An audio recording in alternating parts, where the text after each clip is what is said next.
سلام دوستای گلم، امیدوارم که حالتون عالی باشه.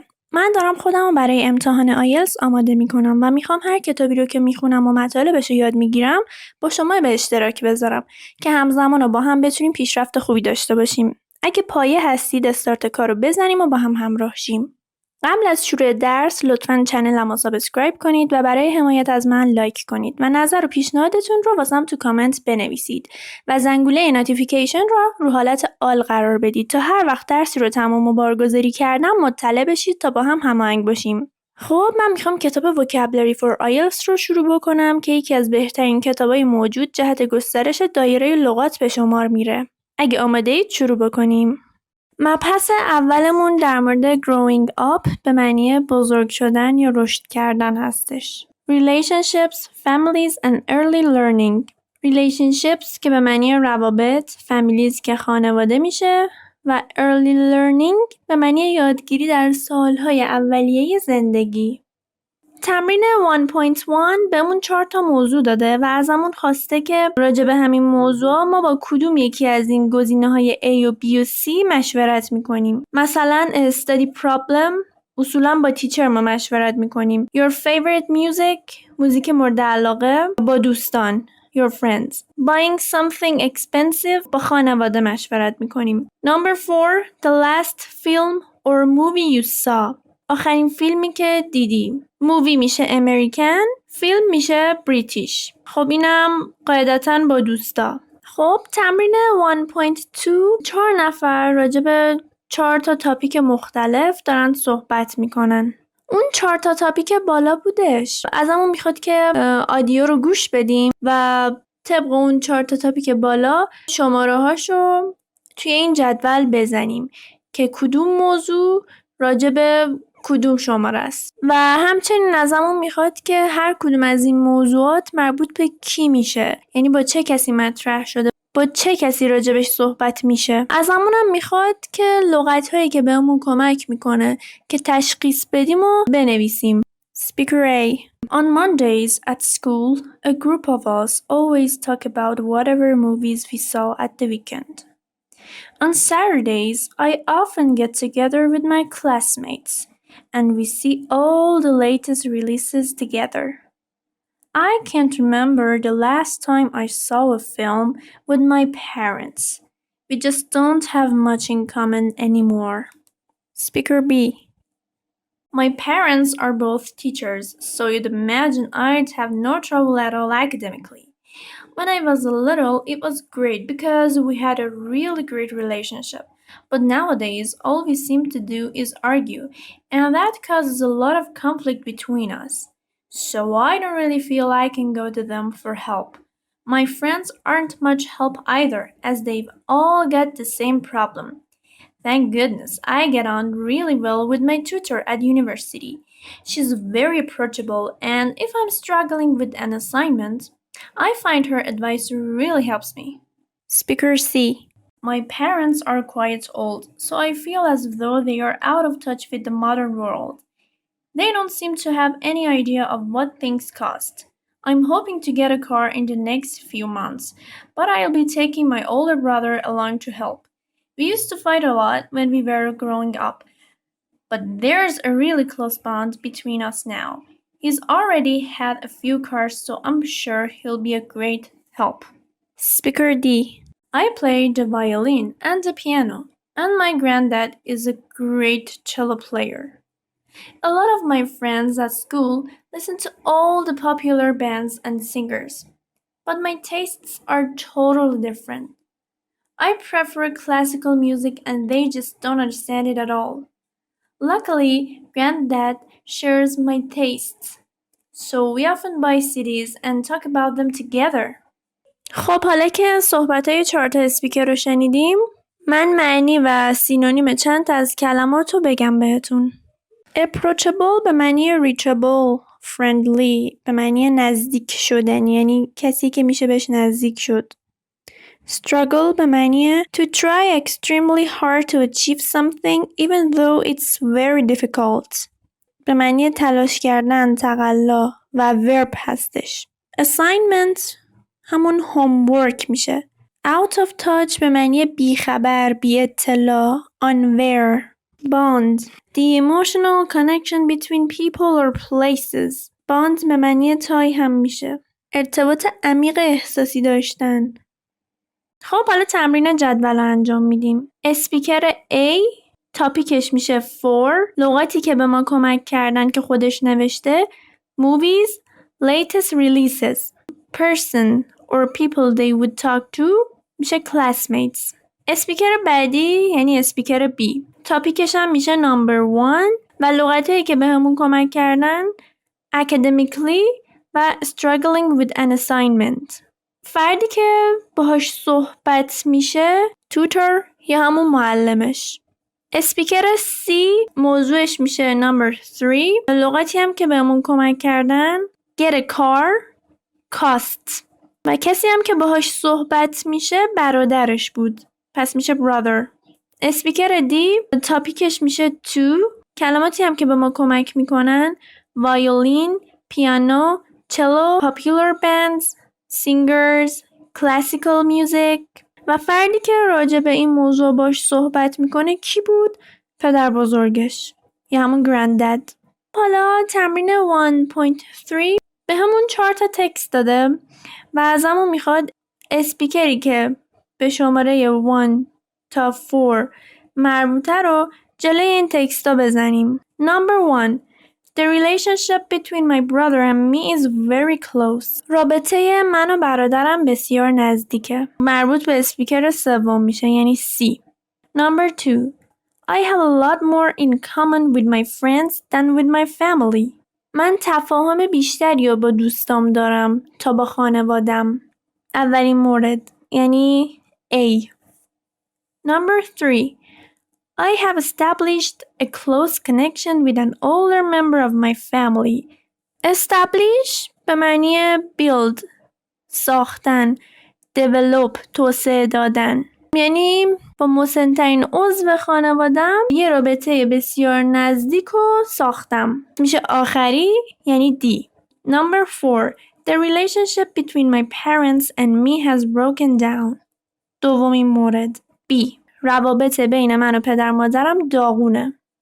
خب تمرین 4 1.4 collocation ازمون خواسته که جملات رو با کلمات مناسب کامل کنیم. Number 1. My sister and I have totally different tastes. من و خواهرم کاملا 2 تا سلیقه متفاوت داریم. In fact, we don't have much blank at all. blank به معنی جا خالی. چی میشه؟ We don't have much in common at all. ما اصلا تفاهم نداریم. هیچ چیز مشترکی نداریم. Number 2. There is a very close جا خالی between a mother and a newborn baby. یه چیز نزدیک بین مادر و بچه‌ای که تازه به دنیا اومده هست. خب اون چی میتونه باشه؟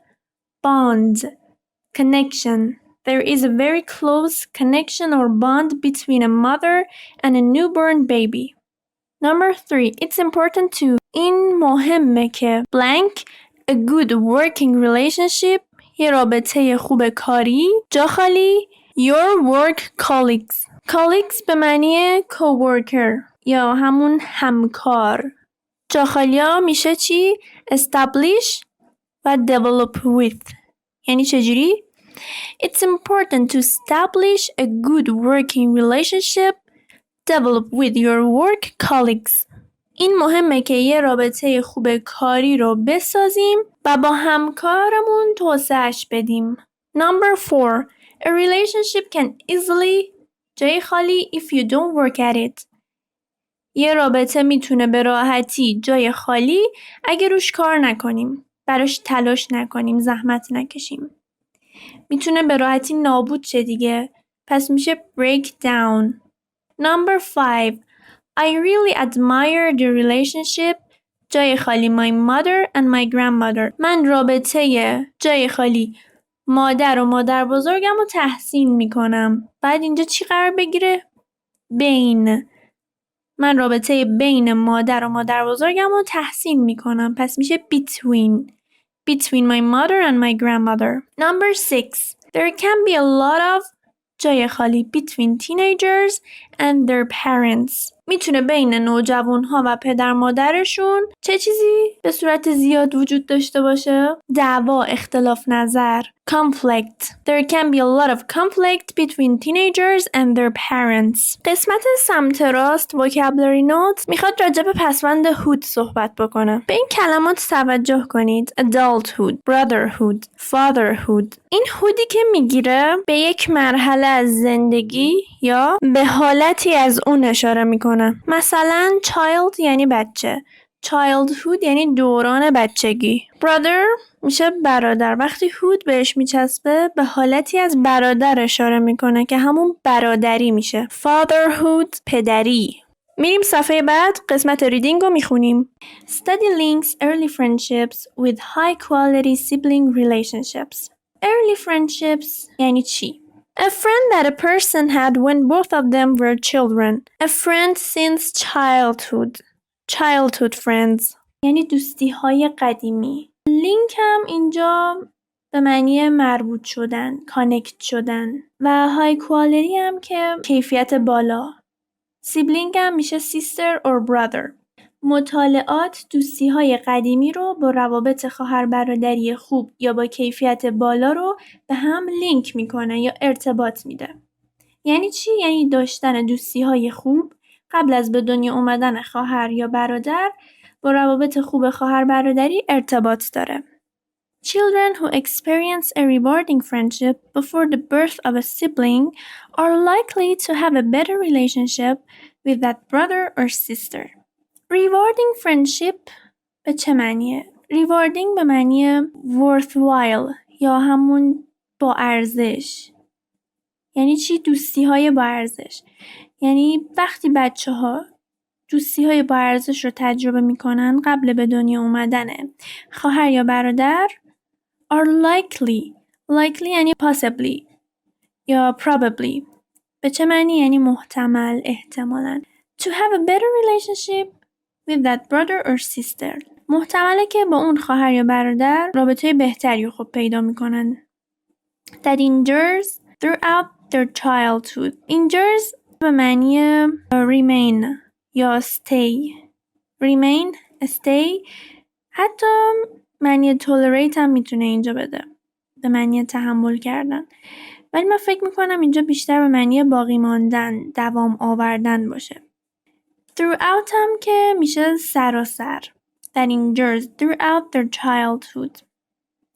Said Larry Kramer in a University of Illinois study published in December's Journal of Family Psychology. When early friendships are successful, وقتی دوستی های قدیمی موفقیت آمیزن، young children get the chance، بچه های کوچیک این فرصت رو پیدا میکنن to master sophisticated social and emotional skills. مستر به معنی استاد شدن، کاربلد شدن و اینجا یه صفت اضافه هم بهش میچسبه sophisticated. اونم به معنی خبره و ماهر بودنه. این فرصت رو به بچه های کوچیک میده تا استاد و کاربلد و خبره بشن توی مهارت‌های اجتماعی و احساسی. سوشال میشه اجتماعی، ایموشنال هم میشه احساسی. من یه چیزی هم راجع به sophisticated person بگم. A sophisticated person is intelligent and knows a lot so that they are able to understand complicated situations. به معنی فردی که خبره و ماهره. Even more than they do with a parent. Parent یعنی یا پدر یا مادر، یکی از والدین. When parents relate to a child، وقتی پدر مادر یا والدین با بچه‌هاشون ارتباط برقرار میکنن، relate به معنی ارتباط برقرار کردنه. They do a lot of the work. Figuring out. Figuring out یعنی finding out, understand.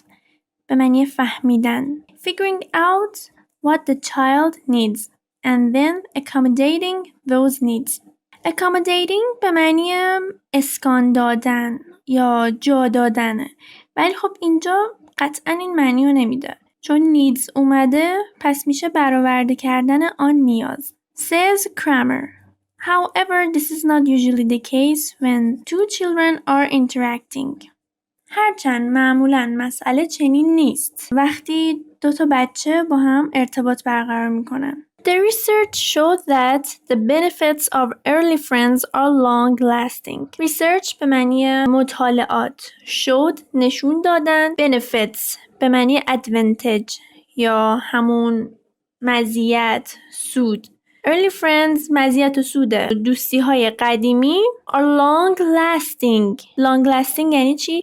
Continuing for a long time. یعنی حالا ادامه داره، پایداره. Children who had a positive relationship with best friend before the birth of a sibling. بچه هایی که رابطه مثبت قبل از به دنیا اومدن خواهر یا برادر دارن ultimately had a good relationship with their sibling that lasted throughout adolescence. Adolescence یعنی چی؟ The time usually between the ages of 12 and 18 when a young person is developing into an adult. پس همون نوجوان میشه. دوران بلوغ، نوجوان.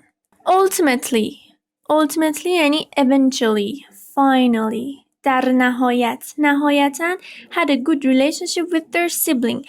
در نهایت با خواهر یا برادرشون رابطهشون خوب میمونه، یعنی تا دوران نوجوانی باهاشون میمونه همین رابطه خوب. یا یه مدل دیگه بخوام بگم پایان یافت در سراسر دوران بلوغش. lasted به معنی پایان یافتنه. Kramer said, and children who as preschoolers were able to coordinate play with the friend. Preschooler چیه؟ A school for children usually younger than those attending elementary school or kindergarten. Coordinate به معنی ترتیب دادن، هماهنگ کردن. Children who as preschooler were able to coordinate play with a friend, manage conflicts. دعوا و مشاجره رو کنترل میکنه، منیج میکنه، مدیریت میکنه. حالا conflict به چه معنیه؟ A state of disagreement or argument between people, groups or countries. And keep an interaction positive in tone. یعنی یک ارتباط رو از لحاظ تون مثبت نگه داشتن. We're most likely as a teenager to avoid the negative sibling interaction that can sometimes launch children on a path of antisocial behavior. Launch children on a path یعنی چی؟ بچه ها رو در مسیری قرار دادن. Launch somebody on a path کسی رو در مسیری قرار دادن. که حالا اون مسیر چیه؟ Of antisocial behavior رفتارهای ضد اجتماعی. She added antisocial behavior هم بهتون بگم چی میشه. Antisocial behavior means tending to avoid spending time with other people. From birth, parents can nurture and help develop these social competencies or skill by making eye contact with their babies, offering toys and playing with them, she said. Making eye contact یعنی تماس چشمی برقرار کردن با بچه هاشون. Offering toys. Offering به عنوان اسم پیشنهاده ولی به عنوان فعل ارائه دادن میشه. اینجا به معنی ارائه دادنه. Offering toys and playing with them. معنی nurture چی میشه؟ To take care of someone or something that is growing or developing by providing food, protection, a place to live. Competencies به معنی شایستگی، صلاحیت. خب حالا که متن رو خوندیم میریم سراغ 2.2. Read the text and match the words you have underlined to the following definitions. به اون یه سری تکست داده که definitionن و ما باید word یا کلمات متناسب با اینا رو پیدا بکنیم. Number 1. Help someone or something develop and grow. به کسی کمک کردن به منظور توسعه و رشد. چی میشد؟ یعنی میشه تعلیم و تربیت دیگه، درسته؟ پس میشه nurture. Number 2. Agreeing to a demand. با درخواستی موافقت کردن. یه جوری مثل نیاز برطرف کردن. چی میشد؟ Accommodating. Number 3. Brother or sister. خب این که مطمئناً همتون بلدین. sibling. 4. respond to somebody. به کسی جواب دادن میشه، ولی خب اینجا الان به معنی ارتباط داشتن میشه. پس چی میشه؟ relate. relate به معنی ارتباط برقرار کردن. Number 5. the stage between childhood and adulthood. adolescence. Number 6. given a lot of pleasure. pleasure به معنی خوشایند بودن. خب giving a lot of pleasure به معنی ارزشمند بودن هم میشه اینجا معنی کرد. پس میشه rewarding. rewarding میشد با ارزش. Number 7. communication به معنی ارتباط داشتن، ارتباط برقرار کردن. چی میشه؟ interaction. interaction. 2.3 به ما 5 تا متن داده، 5 تا تکست به ما داده و ما باید تشخیص بدیم که true یا false به معنی درست یا غلط. Number 1. If young children have good friends, then they will have a good relationship with their brother or sister. True. کل متن درس اصلا راجع به همین بود که بچه ها اگه دوستی های قدیمی داشته باشن، یعنی تو همون دوران بچگی دوستی خوب رو تجربه کنن، رابطهشون با خواهر و برادری که به دنیا میان خیلی بهتره. پس میشه true. Number 2. Parents help their children develop more social and emotional skill than friends do. کل متن این کتاب دقیقاً داشت برعکس اینو میگفت که دوستا هستن که مهارت‌های اجتماعی و احساسی و گسترش میدن، توسعه میدن، ولی اینجا دقیقاً برعکس گفته parents این کارو میکنن. پس false، اشتباهه. Number 3. Friends will give you what you want more often than your parents do.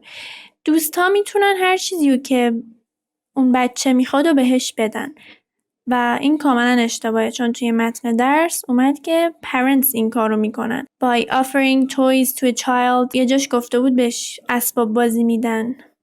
پس این میشه false. Number 4.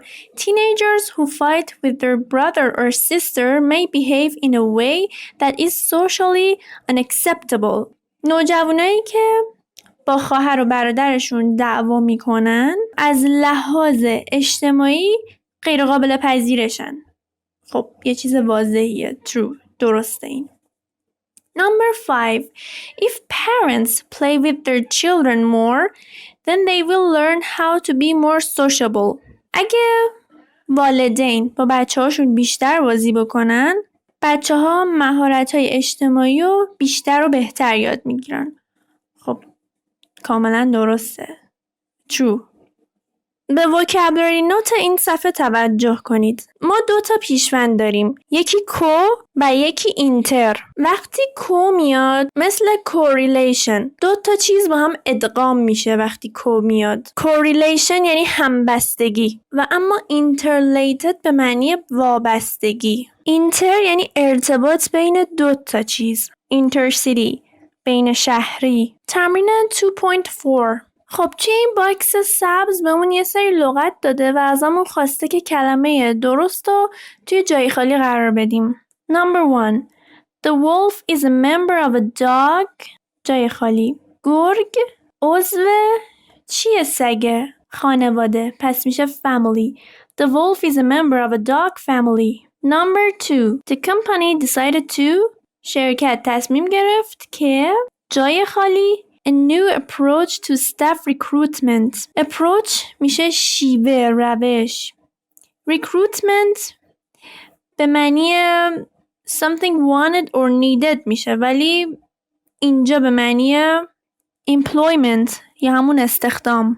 Staff هم به معنی workers, employees یعنی کارکنان به این معنی میشه. کمپانی تصمیم گرفت که اتخاذ کنه یه قانون، یک رول رو. پس میشه adopt a new approach، یه شیوه جدید to staff recruitment. Number 3. The study found a strong جای خالی between a lack of friends and sibling rivalry. lack به معنی فقدان، نداشتن چیزی یا کمبود چیزی. مطالعات نشون میده که یک رابطه قوی، پس باید بنویسیم relationship between a lack of friends and sibling rivalry. Number 4. Whether you think the price of goods is high. goods به معنی کالاست. هر وقت فکر کردید که قیمت کالاها بالاه، is جای خالی باید یه چیزی باشه به معنی نسبت، نسبی. is relative to the amount of money you earn. مقدار پولی که میتونی کسب کنی. Number 5. Studies have shown that stress in adulthood can be جای خالی to an unhappy childhood. مطالعات نشون دادن که استرس تو دوران بزرگسالی میتونه ربط داشته باشه. رابطه داشتن چی میشه؟ Related to an unhappy childhood. Unhappy یعنی sad, blue, ناراحت، غم‌انگیز. دوران کودکی غم‌انگیز. Number 6. Good teachers identify the talents of their students and جای خالی them. معلمای خوب استعداد شاگرداشون رو شناسایی میکنن و چیکارشون میکنن؟ پرورشش میدن. Nurture them. Number 7. This evidence seems to این مدارک به نظر میاد جای خالی with the findings from previous studies. با مطالعات قبلی ناسازگاری یا تضاد داره. پس میشه conflict. اینجا به معنی ناسازگاری یا تضاد میشه. Number 8. I am writing in جای خالی to the job advertisement تبلیغات in yesterday's paper روزنامه های دیروز. Relation جای خالی میشه relation یعنی ارتباط داشتن با موضوع. فرقش با relationship اینه که relationship ارتباط بین دو نفر، دو تا انسانه، ولی relation ارتباط داشتن بین دو تا موضوع یا دو تا چیز خاص که توی همون error warning توی اون باکسه حرف اضافهش هم نوشته in relation to or with. relationship هم حرف اضافهش with میشه که اونم نوشته. حالا باکس پایین vocabulary note. به این کلمات دقت کنین. build a relationship, develop a relationship, establish a relationship, form a relationship, have a relationship. به معنی ساختن یک رابطه، توسعه دادن یک رابطه، شکل دادن یک رابطه، داشتن یک رابطه هستن. حالا صفتایی که با relationship استفاده میشه چیان؟ اون پایین نوشته. To have a close relationship, to have a long-standing relationship, to have a working relationship, to have a successful relationship. prepositionش هم حرف اضافهش a relationship with someone داشتن رابطه با یک نفر. a relationship between two things or people داشتن رابطه بین دو تا چیز یا دو نفر. not relationship to someone. تو اشتباه، نباید از حروف اضافه تو استفاده بکنیم. میریم صفحه بعد. تمرین 3.2 رو خودتون باید انجام بدید. مکالمه بین معلم و دانش آموز رو من براتون میخونم که معلمه یه سری سوال راجع به خانواده اون دانش آموز پرسیده و با توجه به این متن شما باید جوابای سوالات این تمرین رو بدید. Teacher: Tell me about your family. Student: Well, my immediate family is relatively small. Just my parents, my two brothers, and me. But both of my parents come from very large families, so my extended family is very large. I have 25 cousins. Our family gatherings are pretty chaotic, but fun. We are a very close-knit family. Even though we don't live together anymore, the family ties are still very strong. When we were little, there wasn't very much sibling rivalry between us. I think it's because we had a very stable upbringing. Both of my parents played a very active role in our school life and our home life, and they taught us to resolve our conflicts in a very fair way. I consider myself very lucky. Teacher: Who are you most similar to in your family? Student. Well, you can see a very clear family resemblance between my brothers and me. But everyone tells me that the physical resemblance between me and my maternal grandmother is very striking. Sadly, I never got to meet her because she died before I was born. But I've seen photographs of her at my age, and we are quite alike. Other than that, I think I have my father's temperament. We are both very stubborn, but thankfully I also inherited his mathematical brain. Teacher, and what do you think it takes to be a good parent? Student. Well, I don't think just anyone can be a good parent. Not everyone has the right instincts. I think I have a very strong maternal instinct because I love taking care of small children, so I hope to become a mother one day. I think it takes a great deal of patience and love. حالا که متن درس رو خوندیم، برای اینکه ویدیو طولانی تر نشه فقط واژه‌هایی که جدیده و یا ممکنه بلد نباشید رو معنی میکنم. Immediate family. What does it mean? A person's parents, brothers and sisters, husband or wife, and children. یعنی خانواده درجه 1. متضادش چی میشه؟ Extended family. یعنی خانواده درجه 2. مثل کیا؟ Grandparents, aunts or uncles. Relatively small به معنی نسبتاً کوچیک، یعنی اعضای خانواده درجه 1ش تعدادشون کمه، کوچیکه، خانواده کوچیکی داره. Gathering هم سینونیمش میشه meeting. A meeting of a group of people. با پارتی فرق داره ها، چون تو پارتی رقص و بزن و بکوب و اینا هم هستش، ولی gathering اینا رو نداره. فقط با هم حرف میزنن و خوشو بش میکنن، هم دیدار خانوادگی. و اما chaotic adjective، chaos nounش میشه و به معنی a chaotic situation is one in which everything is happening in a confused way. یعنی پر هرج و مرج، بی نظم، آشفته. Close-knit family. Close-knit به معنی دلسوز، حمایتگر.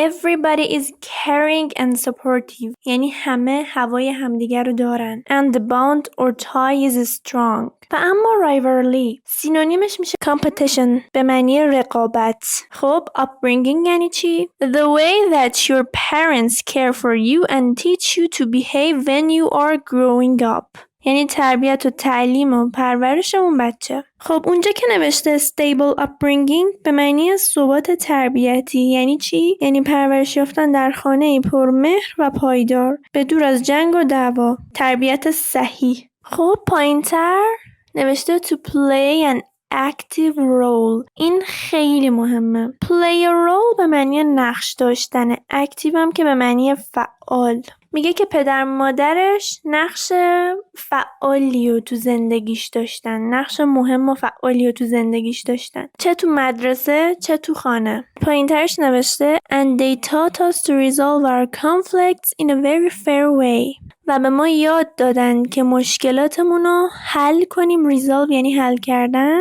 conflict به معنی disagreement، جنگ و جدل و دعوا و اینا. in a very fair way به منصفانه ترین شکل ممکن حل کنیم. I consider myself very lucky. Consider یعنی I think. پایین‌ترش نوشته well, you can see a very clear family resemblance between my brothers and me. Resemblance.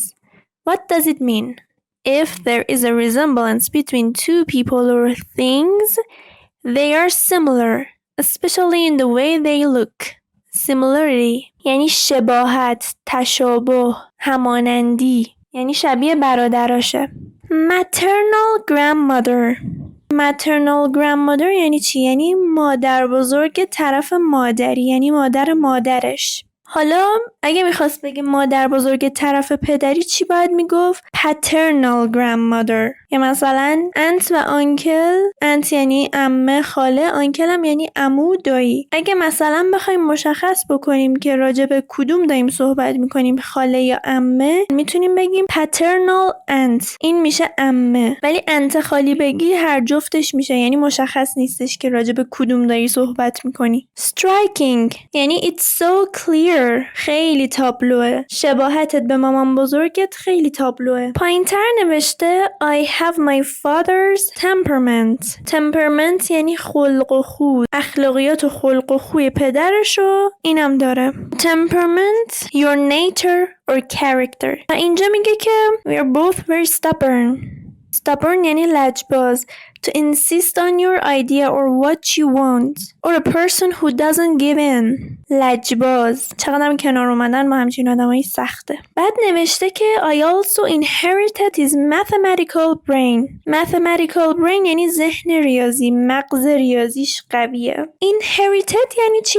To run in the family. یعنی ارثیه، موروثیه. بالاترم similar. اونو یادم رفت بهتون بگم جا انداختم. Who are you most similar to in your family?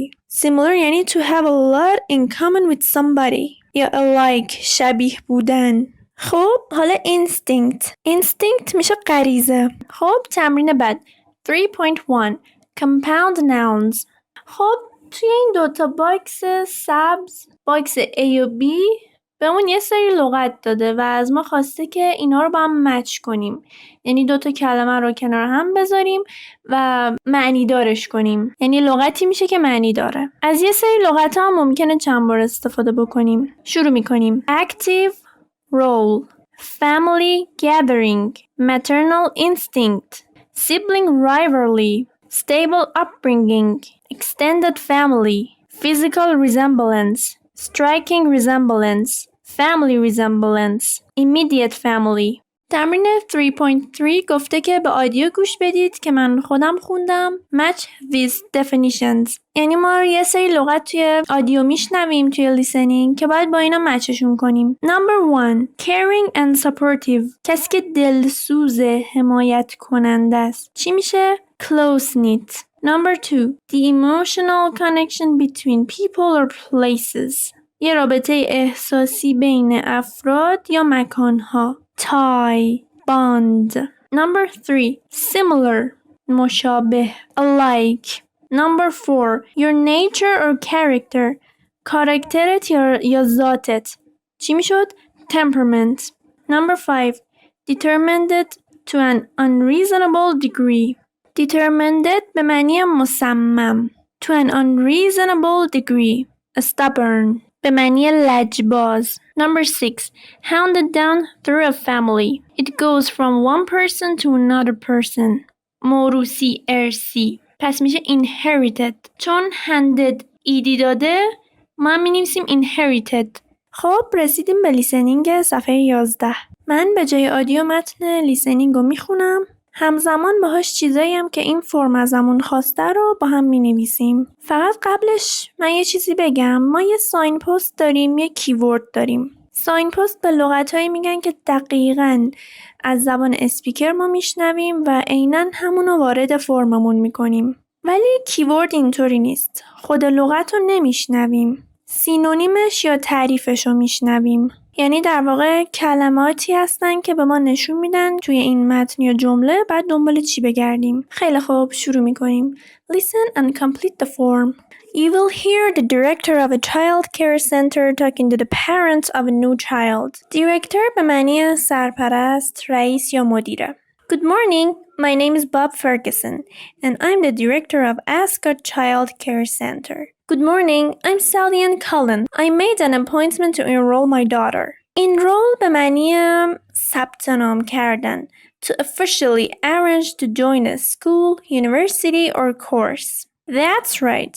I've got the application form right here. Now, first I need some personal details. So the family name is Cullen. Is that right? That's right. Now, what about your daughter? What does she like to be called? Oh, her name is Alexandra, but we all just call her Alex. A-L-E-X. Great! As you know, we organize the children into different age groups. Organize به معنی coordinate, arrange یعنی ترتیب دادن، سازمان دادن. There's the babies group, the toddlers age 2 to 3. Toddler به معنی a very young child who is just learning to walk. کودک نوپا. And the preschoolers, they're aged 4 to 5. How old is your daughter? Well, she'd got into the toddler group. She just turned 3.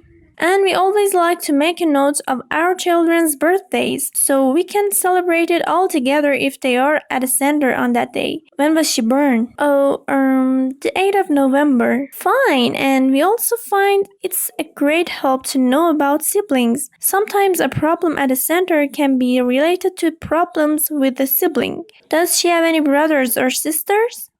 Yes, a brother, Fraser. He's 2 years older. So that would make him 5, is that right? Yes, that's right. Fine. Now we also need a contact address. Where do you live? It's 108 Park Road. That's P-A-R-K, Maidstone. Good. Now, last of all, we need a telephone number we can call if there are any problems. Oh, well, I'll be at work and so will my husband. So the best number to call is 3-4-6-7-8-8-9-0. Right, and is that a close relative? Yes, it's my mother-in-law's number. We prefer to make a note of how the person is related to a child, so I write down grandmother. Yes, that does make more sense. Now, that's all of the personal details. We also like to try and get a picture of your child's personal development. Can you tell me if there are any specific problems she's having? For example, does she get on well with other children? Is sleeping a problem? Oh, she gets on well with others, I think. But she does have trouble sleeping. We gave up her daytime nap a long time ago. That's good to know. I'll make a note of that. She can just have some quiet time while the others are resting if she likes. That should be fine. She enjoys drawing quietly. Right. Now, what about other skills? We occasionally take the children swimming fully supervised, of course. Occasionally به معنی sometimes. گاهی وقتا بعضی موقع ها. Fully supervised, of course. یعنی با نظارت کامل. Supervised به معنی نظارت کردن، سرپرستی کردن. And we only go in a paddling pool as we don't expect them to swim by themselves yet. Paddling pool به معنی a small pool or plastic container of water which is not very deep for children to play in. استخر بادی. بریتیشش میشه paddling pool. امریکنش میشه wading pool. Does your daughter need a lot of help getting changed? No, not at all. In fact, she's been able to get dressed in the mornings for over a year now. So no problem there. That must be a big help for you. Now, what about the child care arrangements? Are there any specific day you require? Require به معنی احتیاج داشتن. Need. Well, I work Monday to Wednesday, but my mother-in-law has agreed to look after her on Wednesdays. So does that mean that you'll just need Monday and Tuesday for now? That's right. And what about the pickup time? We offer extended hours for parents who work a great distance away. Extended یعنی longer. تمدید کردن یعنی ساعت بیشتری اونجا باشه. I work until 3 o'clock, but it takes me about half an hour to drive home. So ideally, I'd like to pick her up at 4 if that's okay. Ideally یعنی در بهترین حالت. به طور ایدئال. تصوراً. In a perfect world. That will be fine. Now, is there any other information you'd like to? خیلی خوب. Number 1. اسم بچه در اومد. اسمش الکس یا همون الکساندرا بود. فقط یادتون نره که ای اول اسمشو بزرگ بنویسید. الکس ای اولش باید بزرگ نوشته بشه چون اسمه. Number 2. سنش. 3. سنش هم در اومد اینجا. Number 3. Birthday. 8 November یا November 8. نوامبرم اسم ماهه. این اولشو باید بزرگ بنویسید. دیدین نمبر 4 خواست حواسمون رو پرت بکنه. اولش گفتش که 2 سال بزرگتره و ممکنه اشتباه بکنیم و ما بنویسیم 2 years old. در واقع 5. سنش 5 بود. اینجا باید 5 رو بنویسیم. نمبر 5 آدرس رو میخواد. آدرس رو گفتش 108 Park Road. اینجا می نویسیمش. P و R یعنی پارک. رود پی پارک و رود آره رود رو باید بزرگ بنویسید. Number 6 رابطهش با بچه چی بود؟ Grandmother. یا grandmom. یهو اشتباه ننویسید mother in law ها. mother in law اون خانومه میشد.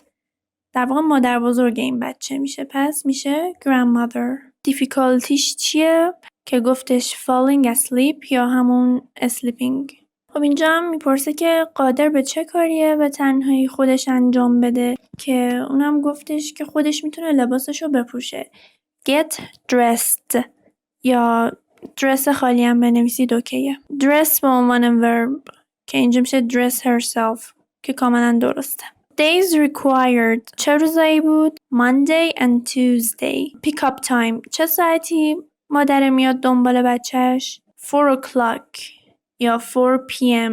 ساعت 4. خب بچه ها ممنون که منو تا آخر ویدیو همراهی کردید. امیدوارم که مطالب براتون مفید بوده باشه. سابسکرایب و لایک فراموش نشه و نظرتون رو برام کامنت کنین. تا درس بعدی، خدا نگهدار.